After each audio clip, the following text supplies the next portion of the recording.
of course, the next logical step they could take, they fuck. Finally! Desperate and sad breakup sex. Woo! You're listening to Getting Fae'd. We, Meike, Lea, and Lukas are reading A Court of Thorns and Roses for the very first time. Today we are discussing chapters 27 and 28. Get Fae'd with us! Woo!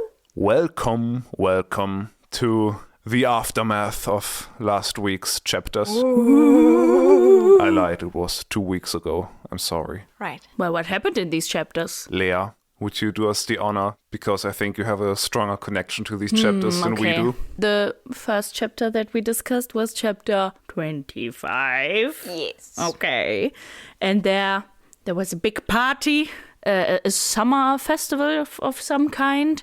And Feyre was dancing a lot and was high on fairy wine. And she went off with Tamlin and they had a good time dancing among the will-o'-the-wisps. And Kissy! Yeah, and it was just a very beautiful, nice date. Good times were had all around. Mm-hmm. And then chapter 26 came along, and with chapter 26 came Mr. Nightman himself. Tim the Night Guy. Is confirmed to be Rhysand. Ooh. You sound like ghosts. We are. But yeah, that was very great. Rhysand, who is not called Rhysand on this podcast. Sorry if this offends you. Yes, we cannot, at least for now, but I cannot see it changing in the near future. I cannot read him anything differently than Rhysand. Maybe Rhysand, but we'll do you the kindness of just calling him Rhysand, not Rhysand. Yeah, I fell in love immediately. He's my new favorite character of this book, and he is hot and sassy and a walking innuendo. Yeah. So that means, Lukas, you won your bet. Congratulations. Good job on knowing it was Rhysand. Which is weird. You won your bet and you still had to do something, but Yeah. I guess It's that's how it just works. My pleasure is that I do not have to write a positive song about Tamlin, as I would have if I would have lost the bet. So did you. Bring us A something. A song about Rhysand. Yes. Oh my god. So this is my guitar. Hello, guitar. She's called Ebi. Hi, Hello, Ebi. Ebi. And I will play you a wonderful song about Rhysand on her. Ooh. Not on my fiddle. Sorry to disappoint. Sadness. That's okay. Should we get right into this? Or do we Let's not go. want to disturb the listeners right away and do it at the end? I No. think nobody can wait for this. Yeah. And I Okay. can't. no, I can't either. Let's fetz.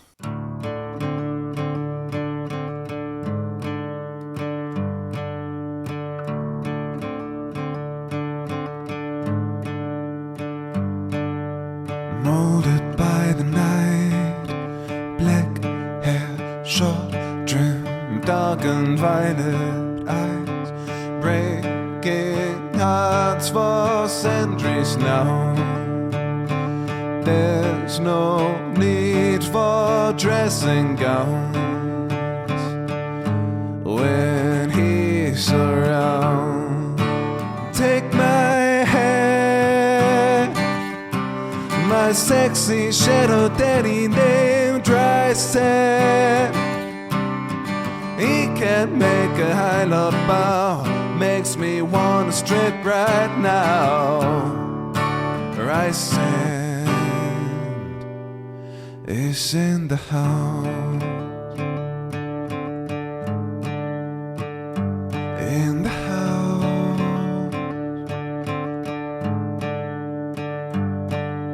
A lover's purr ignites Feyre, honey undertones imply a gay bag story, Tamlin's love. Gazers tell us, yeah, they fucked under the mountain. Take my hand, my sexy shadow daddy named Rhysand. He can make a high love bow, makes me wanna strip right now. I thought I was straight before I met Amarantha's whore. Rhysand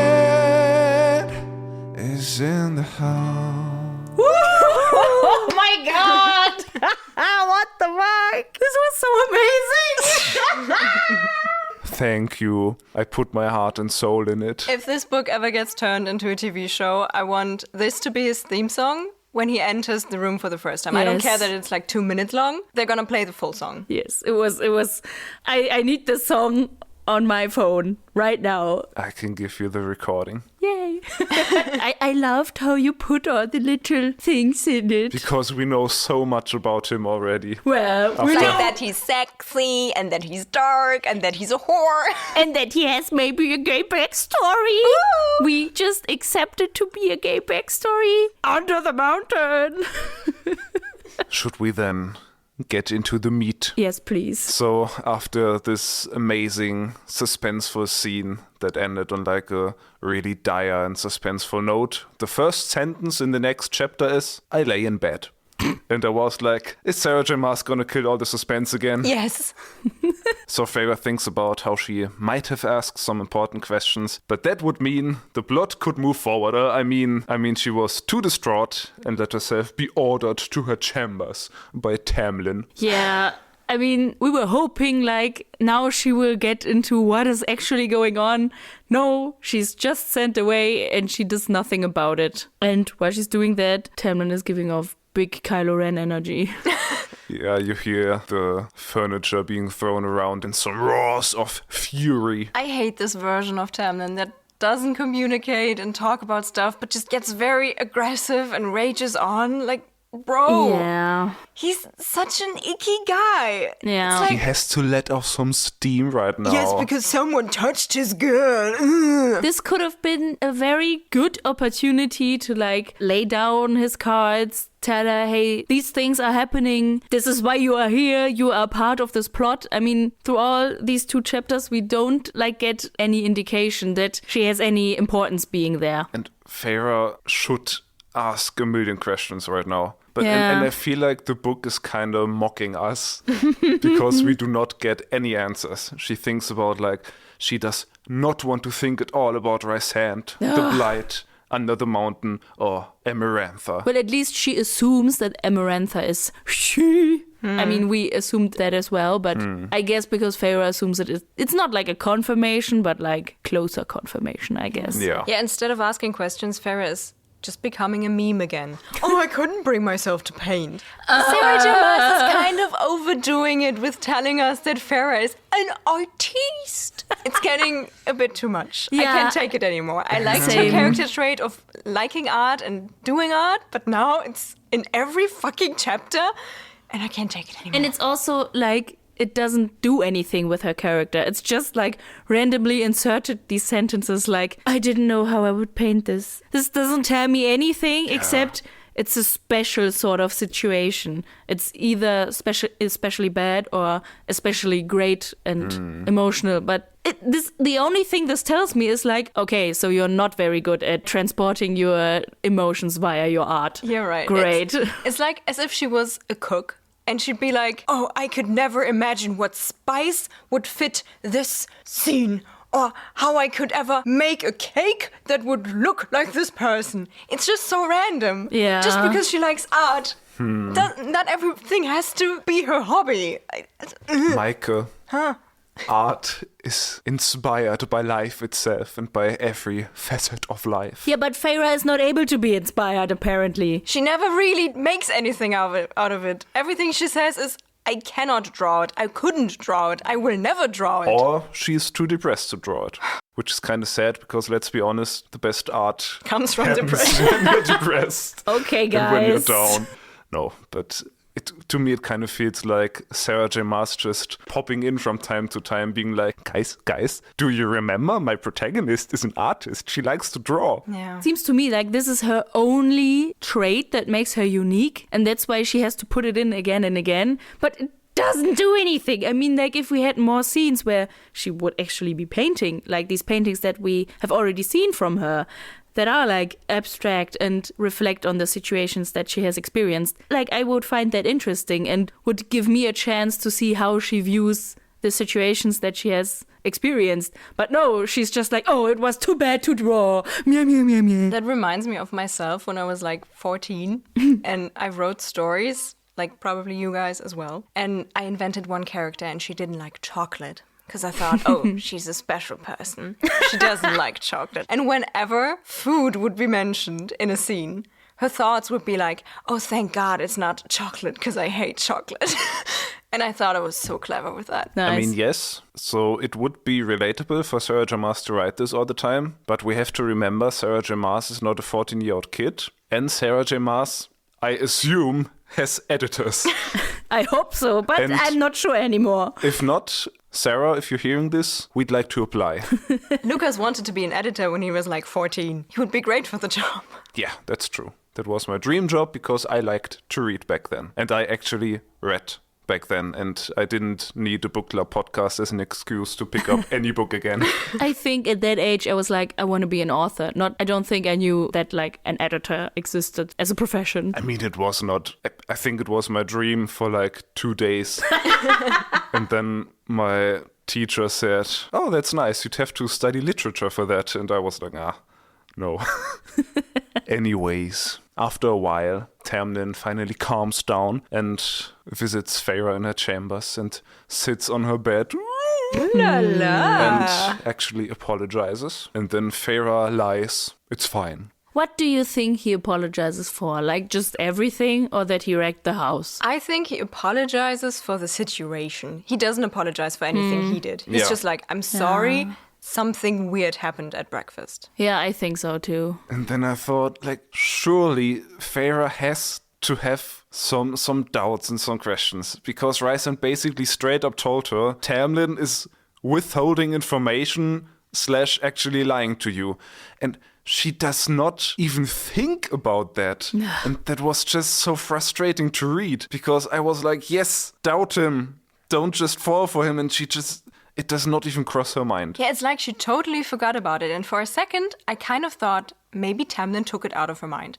I mean, we've been talking about him maybe reading stuff in her brain, and we know he can manipulate human minds because he manipulated her family. And I thought, okay, she cannot be that stupid that she does not remember that someone said, oh, she doesn't know? Ooh, spicy. I didn't think of that. I like that idea actually, because it would explain a lot of things in this chapter that I was like, what? I'm not quite following. Like later when they fall asleep, I was thinking like, it feels like he's manipulating her, but I wasn't sure. So maybe you're onto something there, Meike. Yeah, I had similar thoughts as well. But then I thought, I guess the book could acknowledge it even in the slightest. Even just insert a sentence of Feyre being like, I thought there was something I wanted to ask him, but I guess it's nothing or something. Yeah, if it was real, I guess she would have to say something like, oh, last night feels foggy. Or this morning, it was the morning. It feels foggy. Whatnot. But I don't know. I think if it is what you think it might be that he manipulates her, it's not the best setup. Yes. Sarah, we are very disappointed in you. But I feel like this is a state that we're in for quite a while now, that we're like not really we're like not really convinced this is good writing, but we have scenarios in our mind that would make it good writing, so we can't really truly judge it because we don't know yet. Yeah. Also, it's not our place to judge good or bad writing. That's true. Yeah. It's just that I do not go well with what's happening right now. Also, just a disclaimer, we do enjoy reading this book, and we're just being nitpicky. For the sake of this podcast as well. Yeah, true. Like, I do enjoy it, and I feel like we are able to convey when we enjoy things, especially like with Rhysand.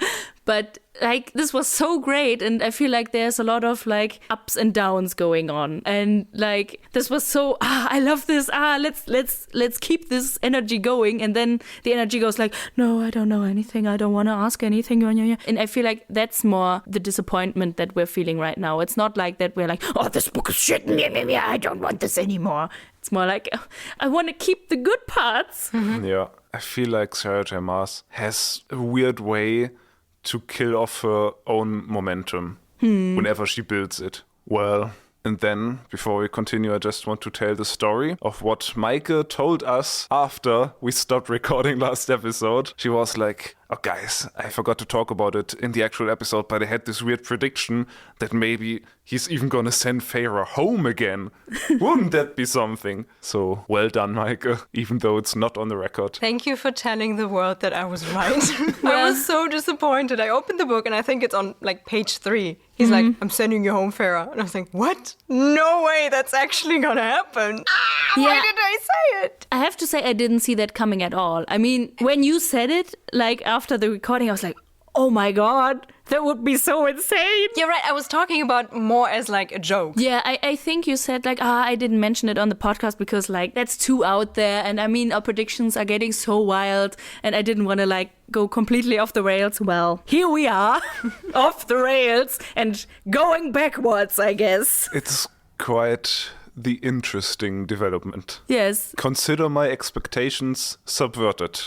That's true. I mean, it is an interesting choice to have a heroine and not let her follow the normal path of like evolvement in the hero's journey, but to actually just send her back where she's coming from without having grown a lot. I mean, she had some development, but she is not a fully developed hero as in like the traditional hero's journey. And I do think this offers new potential for an interesting story. And what I was wondering at that point was like, suddenly it's okay that she can leave? Right. I guess fuck the treaty, because Tamlin says, I have taken on your life debt. Should someone come inquiring after the broken laws, I'll take responsibility for Andras's death. And I was like, so easy?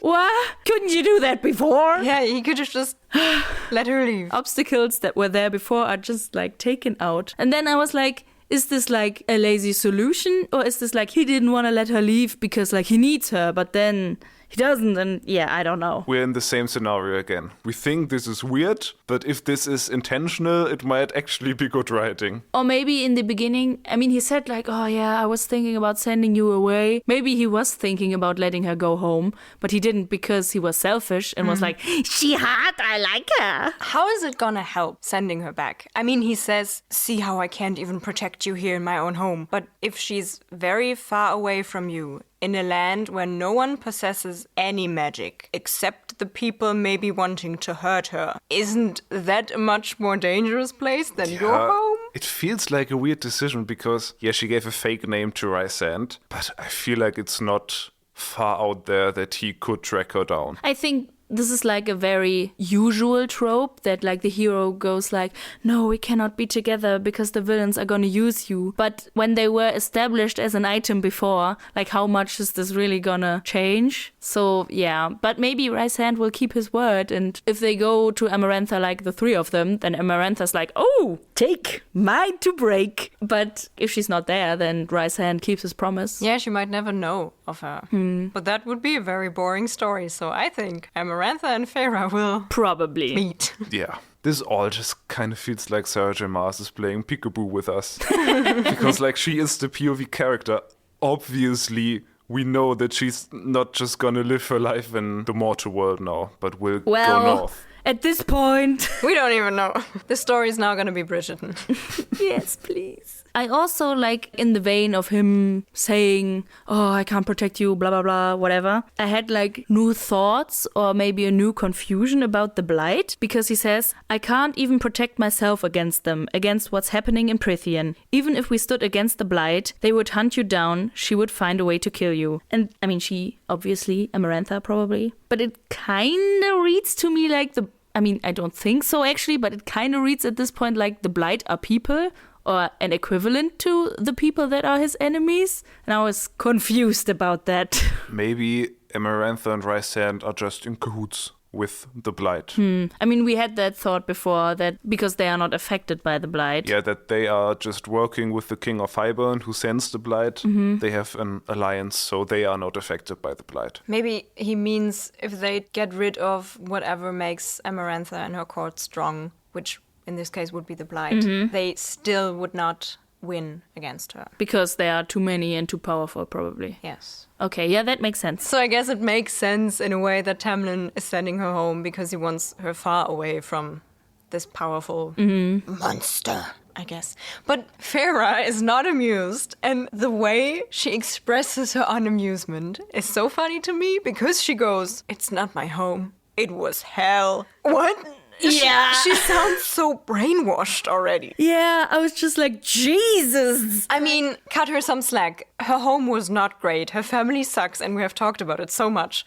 But to be like, no, don't send me back to this hellhole is a bit dramatic. I mean, these are also people she cared for in the last chapters. Yeah, I was surprised by that as well. And I guess it translates that she does consider Springcourt her home now and not that hellhole she crawled out of before. But I was just like stumbling upon that. Yeah, I was just like, whoa, where does this come from? But yeah, she tries to stand up for herself, actually, for what she wants. And I like that. But of course, Tamlin is like just shutting her down and not even like considering a conversation about it. And then she asks like, how long do I have to stay away? I mean, I had to laugh a bit about that because that was just naive. I mean, like, you're obviously not ever coming back. I think it was so funny how she goes like, a week? Yeah. No. Like, obviously much longer. Oh no. A month? That was so funny. Yeah, that she starts with a week. It's like you're almost on the road longer than that. But while it's very funny, it's also kind of concerning how dependent on Tamlin and his life she already is. I mean, I get it. She's freshly in love and he's kind of giving that to her. Like, they are basically a couple now. They kissed, they had a nice time. And now he's sending her away and she's super heartbroken because of that. But to be like, I cannot stay away. No, I'm not going to leave. When can I have it back? It's almost like she's talking about a drug. And I don't know, it just has an icky aftertaste. But this taste of a drug that would further play into the theory that he's just manipulating her somehow. Big conspiracy, not really. I don't think he's manipulating her to love him. I think he's not telling her a lot of things, but I don't think he's like magically making her fall in love with him or something. I have a theory on that, but I will get to it later. Okay. Teasy. Teasy, lemon squeezy. So after that it says in my notes, read stupid Thorn dialogue. So yes, please. I guess I'm just gonna quote that. I suppose it'll be easier if I'm gone, I said, looking away from him. Who wants someone around who's so covered in thorns? Then Tamlin goes, thorns? Thorny, prickly, sour, contrary. He leaned forward and kissed me lightly. Not forever, he said, onto my mouth. And though I knew it was a lie, I put my arms around his neck and kissed him. I'm gonna be honest, I didn't get what was happening. Me neither. What is she talking about? I have no idea. I was just like, what? And then I moved on. I don't know. That's why we are here to talk about this. I think this is trying to be a deep metaphor because this theme of thorns and roses was brought up a lot. I think that's just her saying, I weaken you in your pursuit against the blight because I am not good for you. In a way. I think you're right that it has it's like a symbolism connected to maybe when he gave her the rose and he made the thorns disappear because that way it is perfection, I guess, and everything that could harm you or creates tension and coarseness disappears. But I think it's not like I will harm you, but like, oh, I don't fit in your perfect world, so I understand if you don't love me. Yeah, true. It kind of feels like that. Would you still love me with all my flaws? Would you still love me if I was a worm? Feyre kind of feels like a pick-me girl again. Yeah. And I guess what annoys me about this is that she again puts the blame on herself. Yeah. For no apparent reason. Because he's not telling her shit. He's deciding for her that she has to go home now. And she's like, I'm the problem here, but do you still love me? Yeah, I agree. She's like, oh, I'm like messing up your world, I guess. And so I guess I will leave. And I feel like this sentiment stays throughout these chapters. And like, she's not the one messing things up. It's like Rhysand. Right? Yes. I mean, I still feel like they took her in for a purpose. We don't know that yet, so I guess we cannot like argue from that standpoint. I mean, she still didn't come like from her free will. He took her there. And now he's like, nah, Change too my frisky, mind. go away. Burning my hands here. I got 6 months of free returns. Kush, kush. Yeah. So then, of course, the next logical step they could take, they fuck. Finally! Desperate and sad breakup sex. But yeah, I think it was fitting that it was the point before like she leaves. And I feel like now Yes. they're at a place where she can like find things out about him and like leave him behind. Yeah, it still felt kind of weird that after she has like confirmation that he kind of used her trust and lied to her a bit, that she does not think about this and just takes the relationship to the next level. But I guess this is just happening now. Let's roll with it. Of course, I would have loved if she would like ask the questions that like would concern her, not just like the bigger picture. But it felt like at this point it was like the right time maybe. And what I liked was that it was like she wanted it and she invited him into this explicitly, and that was great. I liked that. Yeah, the scene was very nicely done. I liked it. While I felt it was kind of out of place because the last chapter was so full of stuff and now we get a sex scene chapter. But the scene itself was done pretty nicely. Yeah. I mean, this is what we're here for. We wanted the smut. This Yes. is it. This is it. So let's talk about the smut, because I also liked it, but there was some sentence where I was like, I'm sorry, what? Yeah. For example, when he rips up her undergarments with his claws. Excuse you, sir? That was very expensive. And I mean, I can see how someone could find that like sexy and attractive. I have noticed this is a step too far for me. This is dangerous. This is not near my body. So you take offense in the claw, not the ripping apart Yes, your clothing. yes. Okay. Yeah, okay. Nah, I don't care if the clothes. That's kind of. I mean, ripping off clothes. Yeah, that's sexy. Yeah, but what I found interesting and kind of telling about their characters is that Feyre is on top for like 3 sentences, and then Tamlin flips them around. Because I guess not being on top just reminds him too much of Rhysand. Nice. And then I agree that it's a well-written scene, but I truly, again, realized that I personally am just not the target audience. The book says, like, I became aware of every pore in my body as his tongue entered my mouth. And was like, great, I guess. Can we just move on? I think it's an interesting sentence that you picked out, because just this sentence, like now out of context, I'm like, ugh, something different in my mouth. But like in the scene, I was like, oh, I mean, I didn't have particular thoughts about it other than I like the scene. What I did not particularly enjoy was that he was described again as this predator that looks at her like a piece of helpless prey. Yeah, when she like spreads her legs, it says that he looks at her with predatory intent. That was like, weird wording. why? I mean, you can describe lust and wanting someone and enjoying the look of someone in a different way. Yeah, It doesn't have to be prey and predator. Yeah. But I like that Feyre is also letting go. I mean, she like leaves marks on his back because her nails dig so deep. So she is not holding back, and she's also kind of giving in, and both of them are kind of very intense. So it's not just him, it's also her. Yeah. In this case, I mean, at this point, I think his claws were out again. And I was like, okay, this is now she's scratching him up. And this is like, wow, okay. This is like, again, maybe a step too far for me personally. But it does describe them as kind of the same, that she also like has this beast in her that has to get out. But like in the same vein, I was right back into it, because then comes a sentence where she describes him as devastatingly gentle on my hips as he slid down between my thighs and feasted on me. And I was just like, nice. That was a great description. He makes sure she comes first. He makes sure she has everything she needs. He tends to her needs before he thinks about himself. That is very good behavior. He does foreplay, then he stimulates her, and then he gets in. That's very good behavior here. And I really loved the moment when he couldn't really place the sounds she made, and he immediately stopped because he wasn't sure. She was moaning of pain, of lust. And she was like, oh no, I'm liking it. Keep going. And then he keeps going. Yeah. That was very nice. Yeah, I like that too. And then it's like the second to last sentence or something.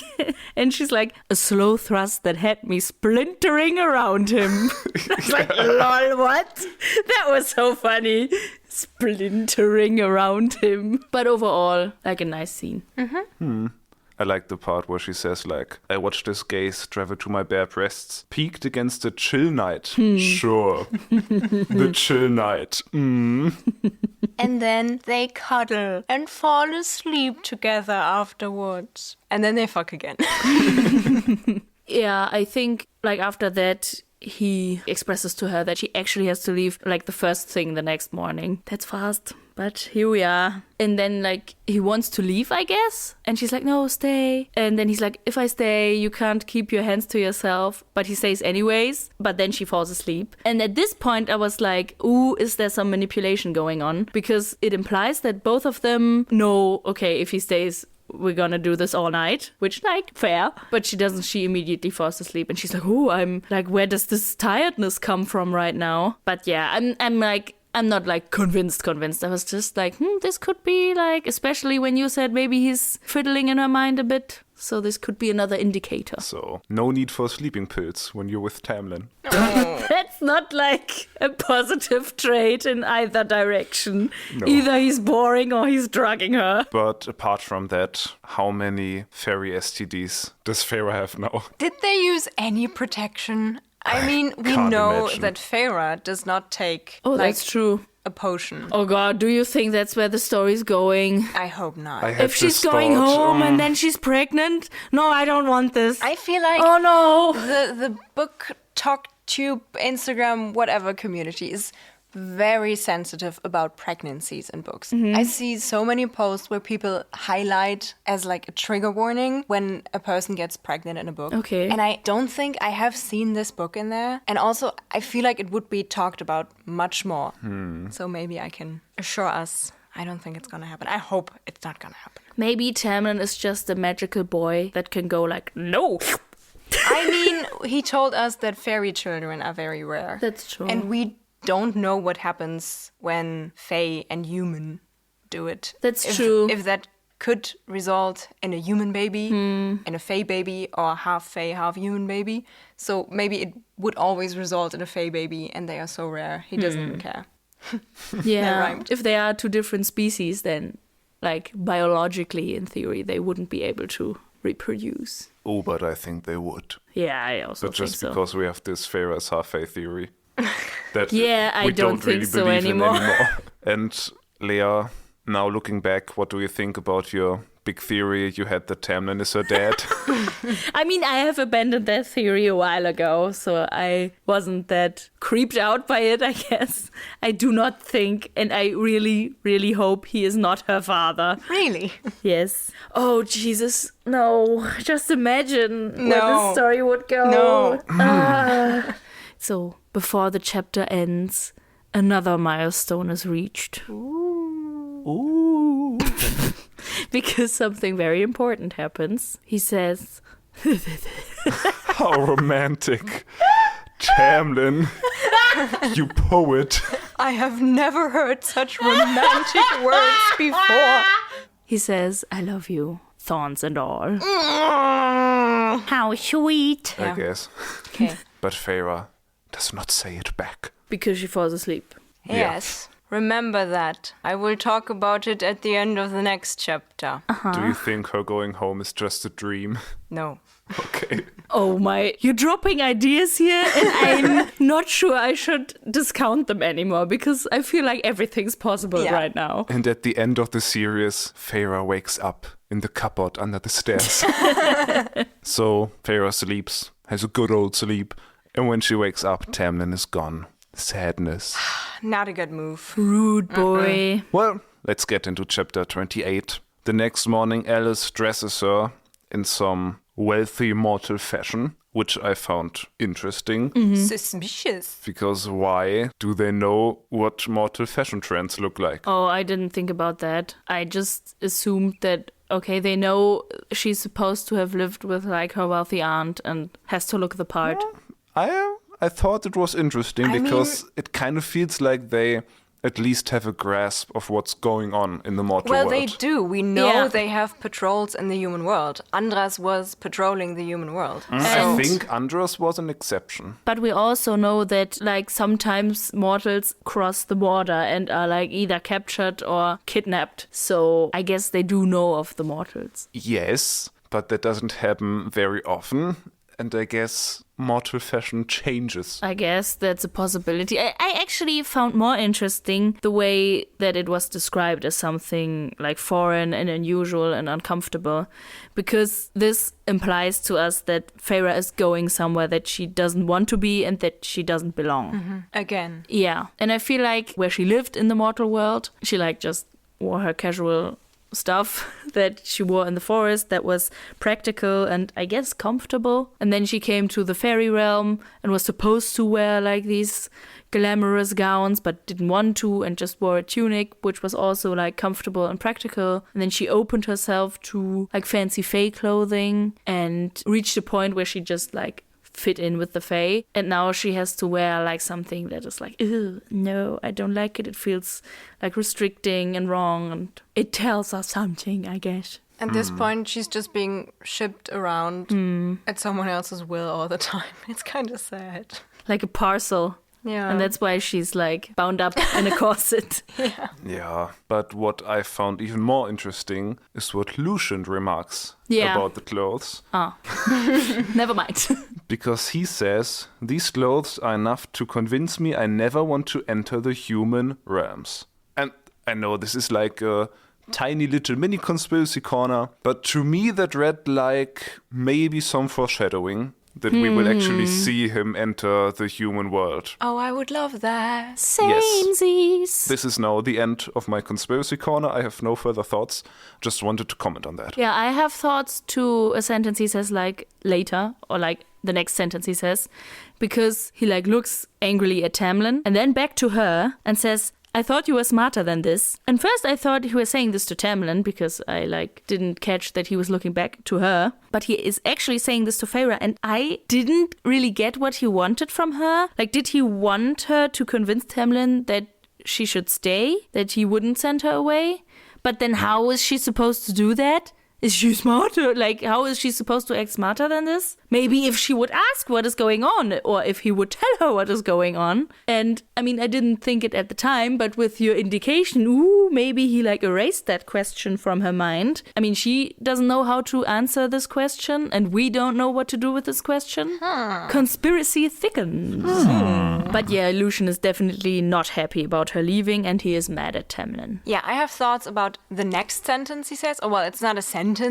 It's more like what he does, because he spits on the ground and storms up the stairs. So he spits on the ground before Tamlin. Yes. Yeah. Disrespects him. Right. He disrespects Tamlin because he apparently thinks it's stupid to send Feyre away. Yeah. Aw, cute. We love Lucien. But why does he think it's stupid? Is it A, because he really fucking likes Feyre, they're friends, which we have seen them growing together. But this feels like a very strong reaction for sending a friend away. I mean, Lucien is also like 300 years old. He has probably parted ways with people before. So is it maybe B, that by sending her away, Tamlin is ruining the plan? And he's like, bro, you are ruining everything. Especially because Lucien was always the power behind, or the drive behind, like, getting this plan going. He was, like, arguing with Tamlin about, like, hey, you have to do this, come on, stick to the plan. He was, like, the third wheel going, like, come on, talk to her. And now he's the one who's like, what are you doing? This is ruining everything. And this brought me to a prediction, which I feel like you maybe had as well. Because my prediction is that Lucien is going to come to the mortal realm and get Feyre so they can, like, do whatever has to be done, like, whatever the plan is. And maybe Tamlin is, like, captured, incapacitated, maybe even slain. I had the exact same theory. That Tamlin is, like, captured by Rhysand or something, and then Lucien goes to Feyre because for whatever reason she's important.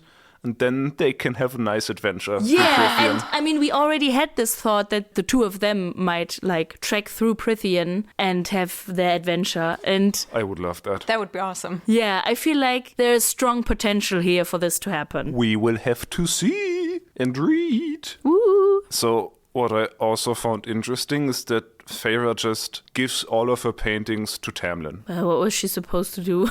I mean, she has a whole carriage.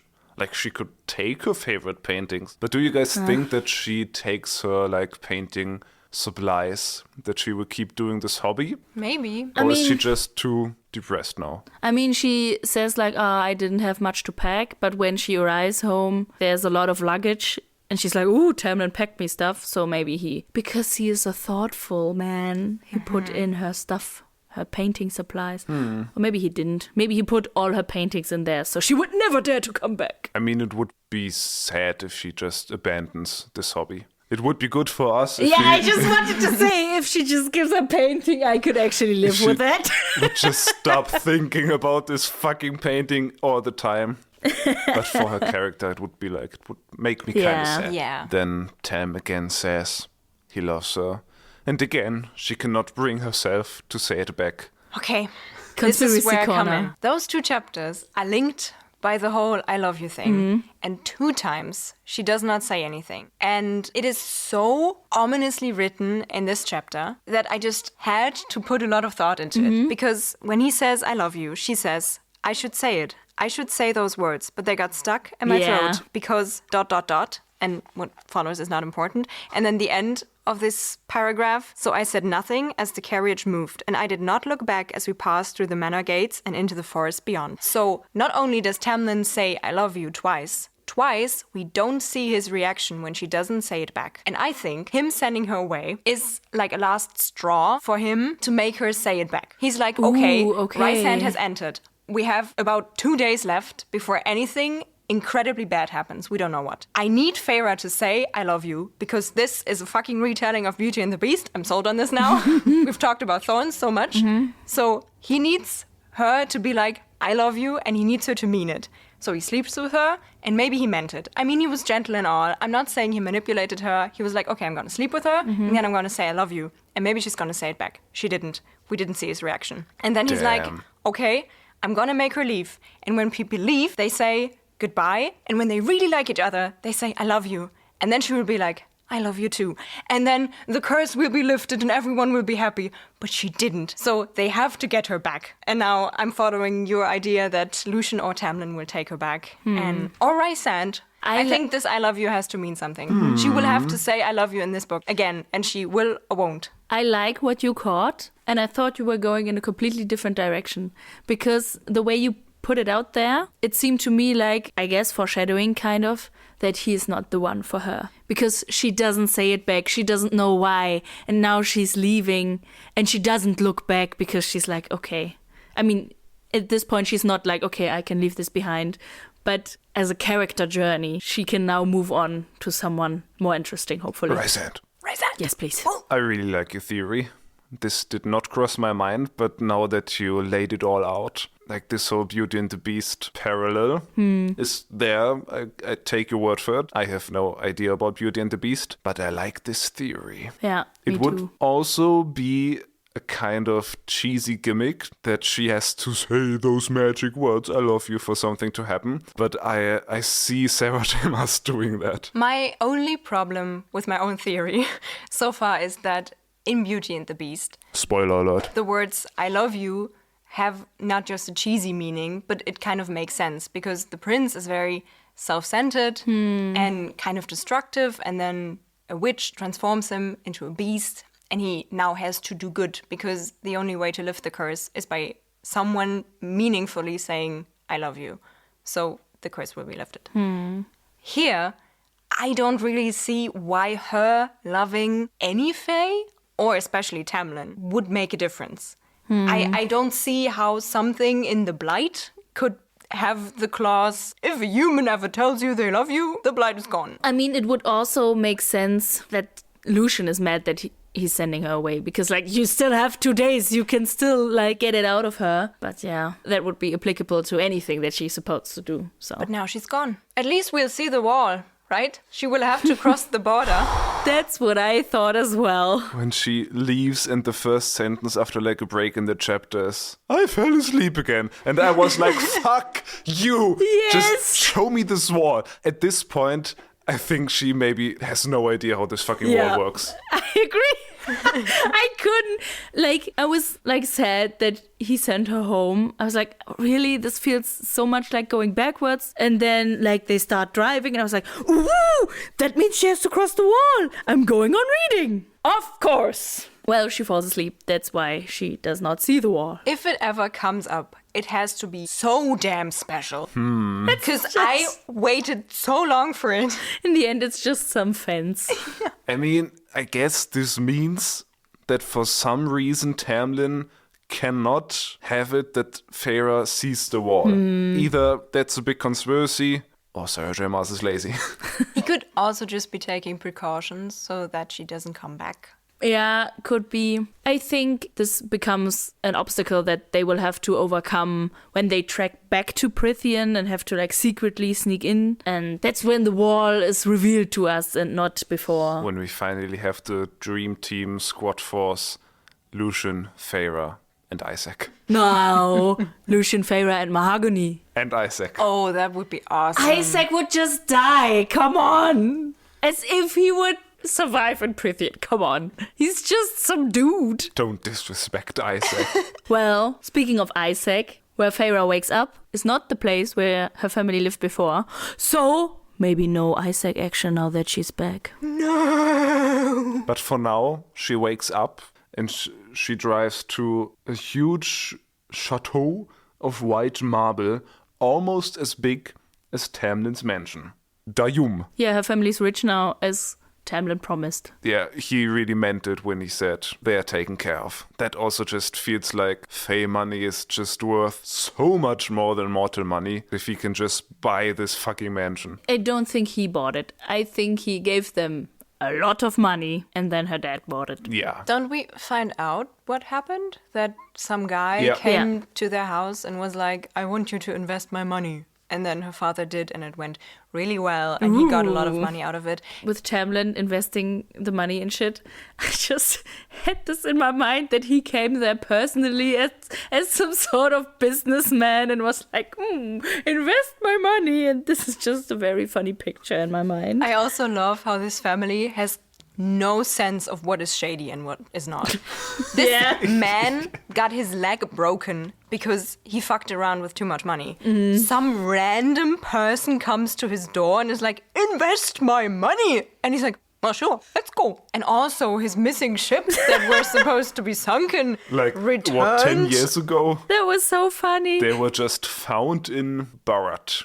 I mean, he probably just sent them more money and was like, we found your ships. Do you think at some point Feyre's dad gets like letters from Bharat and is like, my daughters, the prince of Bharat needs my help. He cannot get to his money. And if I just send him this fee of 3,000 gold pieces, we will be rich. Probably. By the way, we got a comment pointing out, so thank you to whoever wrote that this place, Bharat, is just like an old Sanskrit name for India. Oh. So the ships went from Prythian, Britain, to Bharat, India. So, no. Quite some creative world building. Thank you, dear listener, for pointing that out. Their ships were allegedly found, and all is well now. Her family is rich, and that is good, because Feyre, having spent some times with the Fae, is now a fucking snob. Bro! She sees this human servant and goes, human. He was utterly human, with his rounded ears, his ruddy face, his clothes. And later, when she talks about the other people there, she also talks about humans as unfinished, graceless creatures of earth and blood. I'm sorry, can you have some self-respect? You are also human, what the fuck? No, she's half Fae, she can say that. No, she was called almost positively Fae from Fae, so she's better than humans now. Yeah, she sees herself as so much better. I was offended. Yeah. I was personally offended. Like, girl, get a grip. I think the plot is now going to be that she joins the Children of the Blessed and spreads this She pro-Fae joins and is like, propaganda. send me to the wall, make me an offering, Honestly, please. That would be a good plan. Would make sense. Yeah. So I thought it was kind of funny how her sisters don't recognize her at Bro, first. what? Nesta comes out and is like, oh, I guess that's some wealthy guest. And only when Feyre says, like, Nesta, are you stupid? It's me. She's like, oh, hey. But in that moment, Feyre thinks it's kind of funny, like, she laughs about it. What's not funny is that Elaine asks if she didn't get their letters, which at first I was like, oh, they cared, and maybe Tamlin even got those letters. Maybe he has like magically return address and all letters sent to this fake aunt go to him, and he planned on reading them for Feyre or giving them to her when she was able to read. But then I was like, yeah, she's not able to read.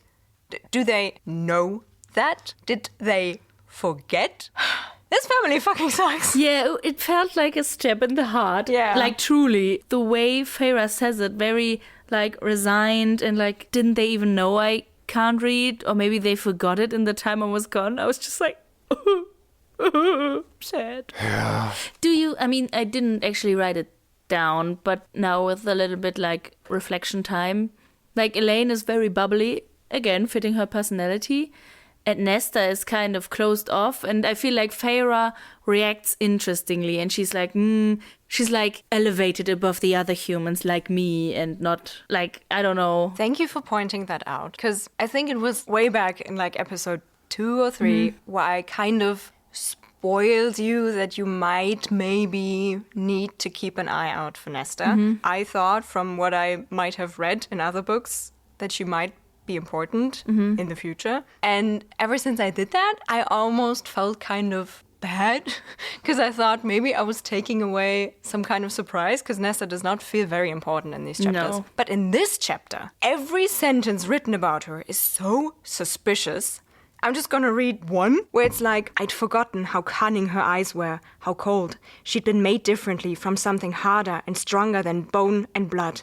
She was different from the humans around us as I had become. And then all the time in this chapter, she's just staying back, listening, looking. She's talking about like how her eyes perceive things. And why is Nesta so suspicious? So now I don't feel bad anymore because this chapter apparently tells us that something very weird is going on with Nesta. Yeah, I mean, I read it as like she's also kind of mad that Feyre came back. Do you think she knows where Feyre was? I think it's implied that she does not believe everything Feyre says. I just had a tiny thought, and then I was like, nah, that's not possible. But just like a tiny sliver of me was like, maybe she is Amarantha. But then I was like, I mean, Tamlin would have recognized her, I guess. Except she was like disguised or something. I mean, your theory might make sense if like Rhysand teleported back to Amarantha and then told them about Feyre, because maybe after all he took her family name out of her brain, and then Amarantha was like, hey, I have a plan, and then teleported to the Mortal Realms, found her family, killed Nesta, glamored herself to look like Nesta, Sure. and now she's Amarantha. No, I don't think that. Good theory, Lea. That's You're not onto what I something. thought. That's not what I thought. She just feels so almost threatening in this chapter. This is one sentence where it says, Nesta fell into step behind us, a quiet, stalking presence. Yeah. It doesn't read like someone talking about their sister. Nesta is like the closed off one, the kind of mean and arrogant one. But this doesn't feel like a description for how Nesta is as a person. It's just so creepy. What's going on with her? I kind of thought maybe Nesta has the sight, like Feyre does. Ooh, I like that. And I don't know, she sees the Fae glamoring on the carriage or something. And on the footman, the one who like Right. brought her there on the driver. So maybe that's what's going on. And that would maybe explain why like her mind changing wouldn't work. I think I know what happened. Okay. After Feyre left, Nesta had to be the one hunting, and then she was out in the forest and killed a wolf. And it was like a High Fae from Autumn Court. And then, the High Lord from Autumn Court came and took Nesta. And then they had this whole love story. And he kissed her eyelids and gave her the side. But then Night Court came to threaten and he needed to send her back. And Nesta is Lucien's stepmommy. When Rhysand was talking about the Lady of Autumn Court, it was actually Nesta. She had way more progress than Feyre. Feyre is just okay, I guess I love him. And Nesta's I am High Lady now. Fuck off, bitches. And especially Autumn Court. He was killing Lucien's girls because they were too low. And then he goes ooh, mortal, yum yum. He too feasted on her. I remember speculating about the bracelet warding off Fae that Nesta carries, and she doesn't seem like the person to fall into false beliefs. She feels so cold and calculated. It kind of felt off to me that she would wear such a silly thing if she didn't believe in it. So I was why would she believe in it? But if she actually has the sight, she might see little fairies flying around and she would be afraid of maybe what's going on, what others don't see, but she can see. So she's I'm going to take everything and I'm going to keep safe from them. Maybe. I mean, we're speaking of Nesta so much. Maybe we can drop a little information we get about her. She did not marry this Thomas person.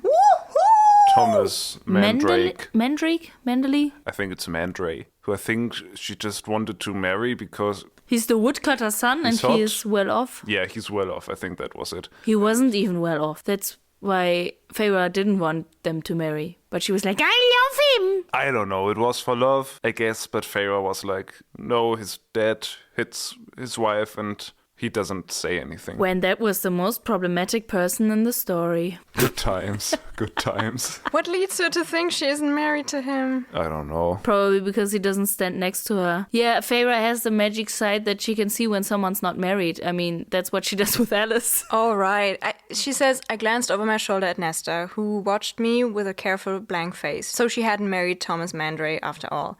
I think it's because then she wouldn't live in this mansion anymore. Mm-hmm. She would live... with her husband. In an old woodcutter's shed. Makes sense that she didn't marry him. Let's be honest. I really think she was totally in love with him. But then she got rich and was fuck this guy. I can do better. Yeah. But yeah, Elaine is oh, father will be so happy that you're back. He will order a ball for you. And then it's almost the last sentence. Yeah, my father was happy and he did indeed order a ball for me. I was just uh-huh. Okay. I like that he is so unimportant that we don't even get the reunion. I was about to say that. We don't even see him in this chapter. Yeah. He does not appear. I mean, she says, father wept and did order a ball for me, and that's it. But I guess there's a ball coming. While we were talking about it just now and about what could happen, Lucien might come, whatever. Do you think this will be a masked ball? I thought so, yes. And then Lucien, she will see this fox mask and he has some glamour up, but she will recognize the mask and she's ooh! That would be awesome. It would also be funny if they have a mask ball and then suddenly the blight hits the mortar realms. That would be so funny. I hope next chapter starts with the ball. I don't want her to unpack her bags and start drawing and throw around sentences I couldn't paint. I agree with you. I just thought, maybe she's going to explain how she's getting used to living in this mansion and stuff. But I feel we already had that, how she got used to living in the fancy mansion with Tamlin. So that would feel kind of repetitive, but we will see. But I think it would be kind of interesting if she seeks out her old village. And maybe I'm just saying that because I want to meet Isaac again. But I feel this might be an interesting opportunity to explore, usually the hero returning home after the adventures at the end of the story. And now we might get to see what it's like in the middle of the story. So I guess it might be kind of interesting, but I also don't I don't think care. We will see Isaac ever again. I think do we do. Do you really think Feyre, heartbroken Feyre, will go to that village and be ooh, my boy, who is not a man, because Tamlin is a man, who is now probably married. Maybe Isaac... Let's fuck. They don't have to fuck. Maybe Isaac works there. I was just thinking that. That maybe he is a servant there. Maybe she dresses him in the mask. Lea, are you willing to bet and then write a song about Isaac if he's showing up again. The thing is, I cannot write a song. But that's what makes it funnier. You can write a poem. That's what I wanted to say. Okay, I will make a bet that I don't think Isaac will show up in this book again. Okay. They are currently shaking hands on that. What will you do if he doesn't show up?